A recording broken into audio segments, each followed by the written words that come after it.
everybody. I am today at a different location. I'll just let you pan around and have a look where I am. Okay.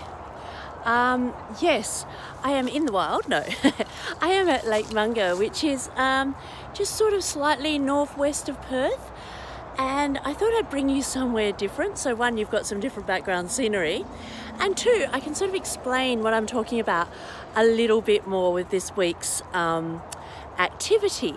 Now, there isn't just me here in my Russell Coight hat.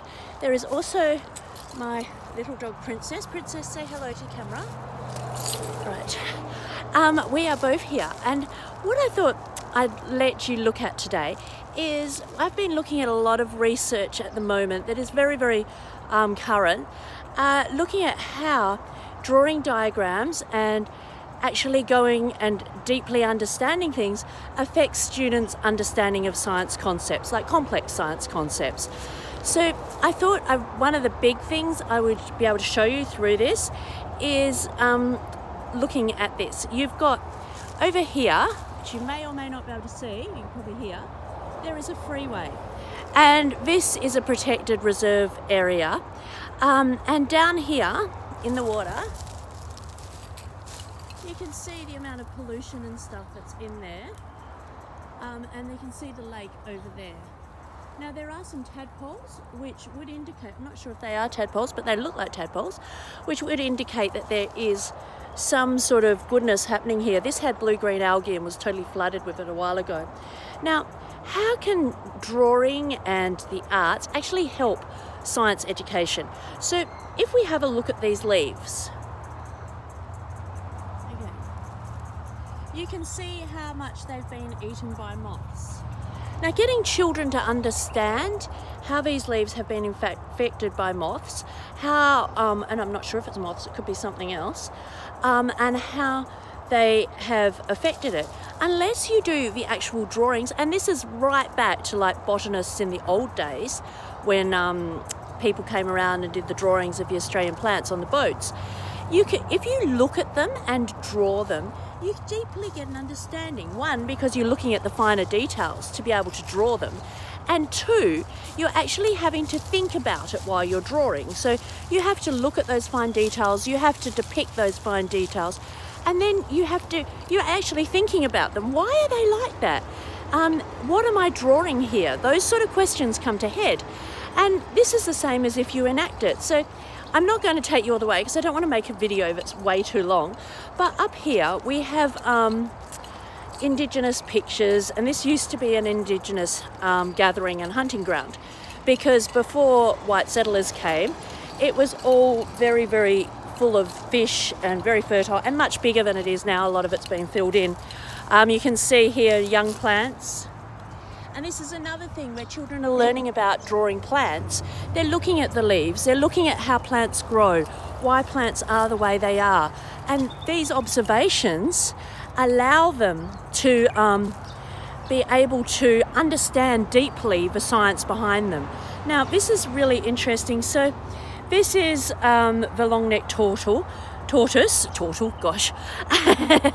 There's my artistic side coming in. And you can see here they've got a bit about the Indigenous name. I'll just have it there so you can see. You can see where the map is of where it is. I don't know if you can see it because it's etched in. There is actually a little thing there that you can scan and read. There's a picture of a long-necked tortoise. You should be able to see, hopefully you can see the heritage information there. It's hard to see because I'm on the other side of the camera. And you can tell by looking at that drawing and the way it's etched in there, as well as the model of the diagram of the land, how much children, if they're drawing, creating, building these things, then enacting or dramatising or dancing out the tortoise and what was happening, or even the Indigenous people who used to gather here, they're learning history, they're learning science, they're integrated through the arts. Now, one of the questions, you've got 4 questions to answer this week. One of the questions discusses what are the issues. So these are ideas for you to start thinking about, because this is really deep learning and the arts allow that deep learning. what are the issues around it?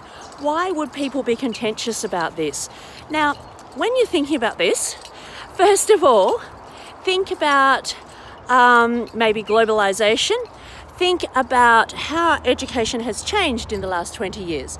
So when people want people to learn science, maths, particularly in the upper years, they want to see real science happening, some really good algorithms, some chemical charts, maybe some maths. But sorry, there are flies as well because we're in the bush, not because I'm in a shower. And they want to see proper maths, children sitting down, reading, writing, doing that sort of thing. When you're integrating the arts and integrating artistic type activities into those stronger sciences that are seen as so disciplined, you often come up with people getting angry. And that's largely to do with 21st century learning versus 20th century, largely to do with culture. There are many things that can come up. So I'd like you to start sort of discussing around those areas. I'm just going to show you one more picture, which I just have to because it is so beautiful and I've just spotted it. I'll show you where I'm standing at the moment.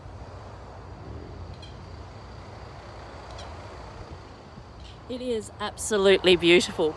Now this is the looking after the lake sign, and you can see the colour of the lake that it was, which, I mean, wouldn't that be great to make a beautiful 3D model of?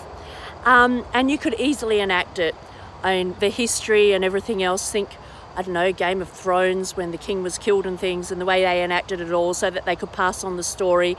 Brilliant work, and it shows great understanding as well. And then if we look here, you've got to see this picture. This is a very impressionist picture of a tree and how the roots go down and affect the soil and the salinity level. So just have a look at this because this is beautiful. I hope you can see that. So what I'm trying to show you is different ways that the arts can come in and really be integrated even into those subjects that are seen as harder subjects in the upper years, and how important they are for all children, especially English second language children, learning and understanding concepts.